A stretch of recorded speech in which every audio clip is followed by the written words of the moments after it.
Responsabile tecnico della divisione elettrica, mi occupo della supervisione delle scelte progettuali e realizzative riguardanti il progetto, al fine di assicurare che il concept e lo sviluppo della vettura si mantengano coerenti.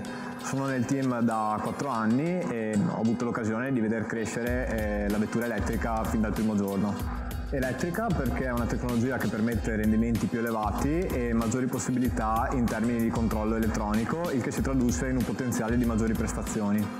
Noi ad esempio abbiamo 4 motori nella vettura che controllano singolarmente ogni ruota. In questo modo possiamo gestire dinamicamente la coppia su ogni ruota motrice al fine di massimizzare la stabilità del veicolo. Abbiamo la possibilità di rigenerare l'energia in frenata.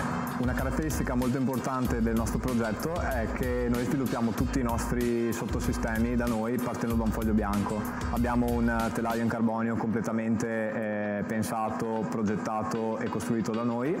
Abbiamo un pacchetto aerodinamico completo sviluppato in casa. Abbiamo tutto il sistema elettrico e la centralina progettato dai ragazzi e anche l'azionamento elettrico, quindi l'inverter e i motori. Questo ci ha permesso di avere alla fine una vettura che pesa almeno di 200 kg ed ha prestazioni in accelerazione estremamente elevate.